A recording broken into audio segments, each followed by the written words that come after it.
Olá, meus queridos irmãos e amigos, sejam todos bem-vindos mais uma vez aqui no nosso canal Mundo das Testemunhas de Jeová.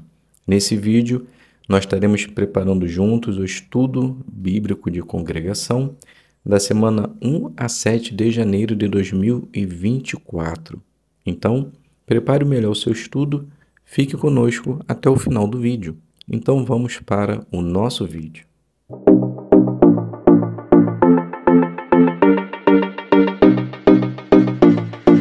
Então sejam todos bem-vindos mais uma vez aqui no nosso canal. É um prazer imenso ter vocês aqui para agora juntos prepararmos mais uma parte importante de nossa reunião, que é o estudo bíblico de congregação.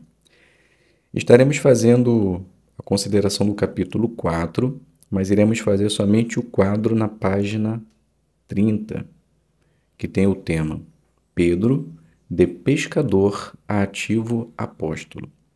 Então, eu vou fazer a leitura do parágrafo, desse quadro, e depois eu elaborei duas perguntas, pois eu não sei a forma que o ancião da sua congregação vai fazer essa consideração.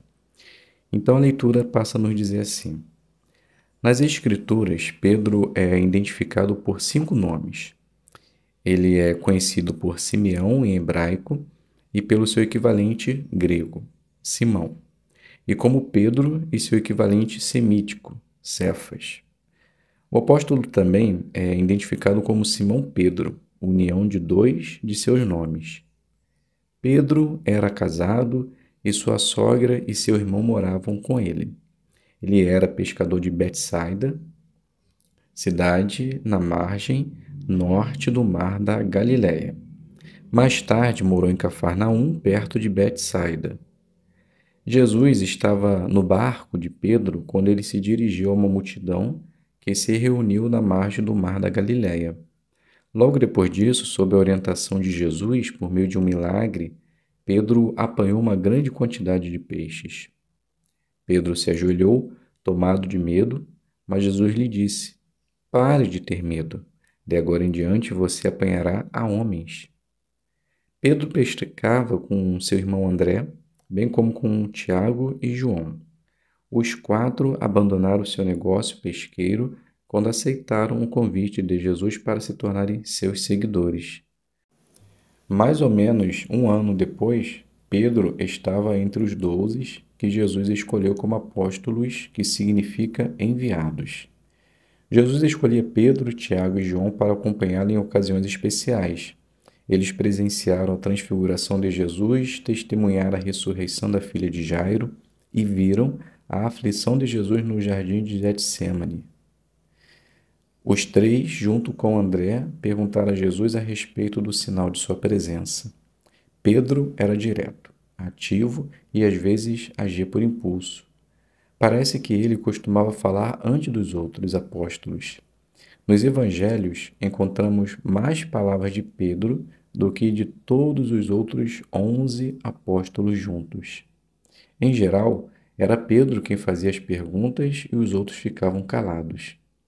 Foi ele que não quis que Jesus lavasse seus pés e, depois, ao ser repreendido, pediu que Jesus lavasse também suas mãos e sua cabeça. Fortes emoções levaram Pedro a tentar convencer Jesus de que ele não teria de sofrer nem de ser morto. Jesus o repreendeu por essa falta de critério.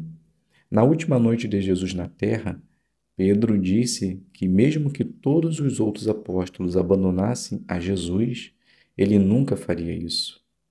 Quando Jesus foi preso por seus inimigos, a coragem levou Pedro a defender Jesus com uma espada e, mais tarde, a segui-lo até o pátio da casa do sumo sacerdote. Apesar disso, não muito tempo depois, Pedro negou o seu mestre 3 vezes e, ao se dar conta do que havia feito, chorou amargamente. Pouco antes de Jesus aparecer pela primeira vez a seus apóstolos na Galiléia após sua ressurreição, Pedro disse que ia pescar e outros apóstolos foram com ele. De seu barco, Pedro reconheceu Jesus na praia e, agindo por impulso, se jogou na água e nadou até ele. Jesus estava preparando alguns peixes para seus apóstolos. Durante a refeição, Jesus perguntou a Pedro: você me ama mais do que a estes? referindo-se aos peixes na frente deles. Jesus estava incentivando Pedro a segui-lo por tempo integral em vez de se empenhar por uma carreira, como a pescaria. Por volta de 62 a 64 era comum, Pedro divulgou as boas novas em Babilônia, no atual Iraque, onde havia uma grande população de judeus.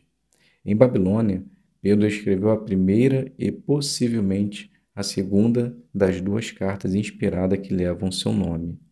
Jesus confiou a Pedro os poderes necessários para um apostolado aos circuncisos. Com compaixão e vigor, Pedro cumpriu sua comissão.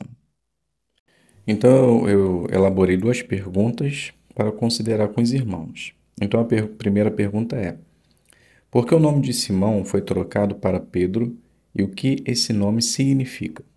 Então, para obtermos a resposta, vamos fazer a leitura do livro de Mateus, capítulo 16, do 16 ao 18, que diz assim: Simão Pedro respondeu: O Senhor é o Cristo, o Filho do Deus vivente.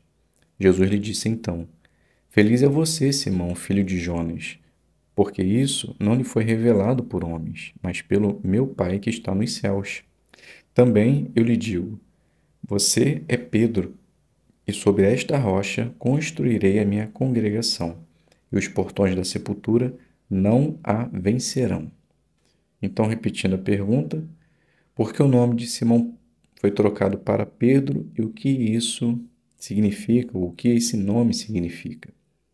Então, a resposta: Pedro reconheceu que Cristo era o Senhor, depositou sua total confiança nele, e Jesus, sabendo que aquelas palavras eram verdadeiras e reconhecendo a sua fé, mudou seu nome para Pedro, porque através dele Jesus fundaria a sua congregação.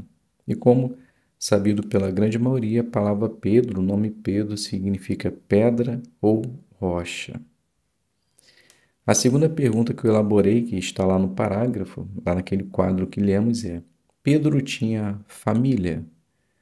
Então vamos fazer a leitura do livro de Marcos, capítulo 1, versículo 29 e 31, que diz assim: Depois saíram da sinagoga e foram à casa de Simão e André com Tiago e João. A sogra de Simão estava de cama, com febre, e falaram dela a Jesus imediatamente. Ele se dirigiu a ela, pegou-a pela mão e a levantou. A febre a deixou e ela começou a servi-lo. Então, repetindo a pergunta, Pedro tinha família? Embora poucas vezes falado a respeito disso, a Bíblia mostra que sim. Aqui nos é citado que a sogra de Pedro estava acamada e Jesus a recuperou, ajudou ela a ficar boa novamente. Então percebemos que Pedro ele tinha uma família, esposa, provavelmente filhos, mas mesmo assim ele jamais deixou que a sua família atrapalhasse o seu ministério, a sua vontade de fazer ou seguir a Cristo. Vimos aí no quadro que ele participou de muitos eventos marcantes, onde com certeza fez com que ele fosse lapidado à medida que ele passasse pelas dificuldades. E isso tornou ele um grande apóstolo.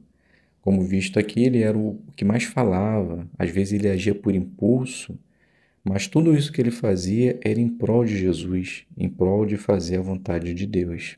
E colocava sempre-se à disposição, deixando até mesmo o seu trabalho de pesca para trás. Que isso sirva de lição para nós, né? Que possamos ter esse zelo, essa determinação de fazer a vontade de Jesus, fazer a vontade de Deus, não deixar que talvez o nosso trabalho, o nosso dia a dia, atrapalhe no nosso ministério. Devemos fazer com que isso se torne o foco principal em nossa vida, para que assim também possamos ser visto como Pedro foi visto por Jesus, como um homem, embora imperfeito, mas que montaria, ajuntaria, faria congregações. E no final de tudo isso, com certeza, se tornou um grande exemplo para os cristãos hoje. Então, que possamos tirar exemplo do apóstolo Pedro, que com certeza, embora falho e imperfeito, agiu como um homem de muita fé. Então, meus queridos irmãos e amigos, agradeço a presença de todos. Fiquem todos na paz de Deus e até um próximo vídeo, se Deus quiser.